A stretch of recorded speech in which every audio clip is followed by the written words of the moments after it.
যুক্তরাষ্ট্রের ৪৭তম প্রেসিডেন্ট হিসেবে শপথ নিয়েছেন ডোনাল্ড ট্রাম্প। সোমবার বাংলাদেশ সময় রাত ১১টার দিকে ওয়াশিংটন ডিসির কংগ্রেস ভবনের ভেতরে ক্যাপিটল রোটন্ডায় তিনি শপথ নেন। শপথ নেওয়ার কয়েক মিনিট আগে তিনি অনুষ্ঠান স্থলে প্রবেশ করেন। ট্রাম্পের আগে শপথ নেন vice president JD Vance.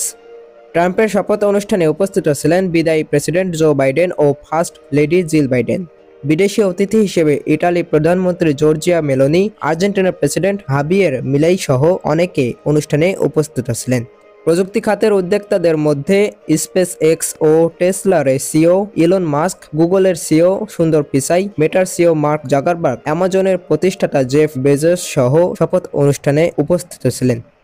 Trump অনুষ্ঠানস্থলে আসার আগে সেখানে উপস্থিত হন দেশটির সাবেক প্রেসিডেন্ট বিল ক্লিন্টন, সাবেক ফার্স্ট লেডি ও সাবেক পররাষ্ট্রমন্ত্রী হিলারি ক্লিন্টন, সাবেক প্রেসিডেন্ট জর্জ ডব্লিউ বুশ ও সাবেক ফার্স্ট লেডি লরা বুশ এবং সাবেক মার্কিন প্রেসিডেন্ট বারাক ওবামা। অনুষ্ঠানে আরও উপস্থিত ছিলেন ট্রাম্পের স্ত্রী মেলানিয়া ট্রাম্প, ছোট ছেলে Barron Trump, Tiffany Trump, Lara Trump, Eric Trump, Jared Kushner, Ivanka Trump ও ডোনাল্ড ট্রাম্প জুনিয়র।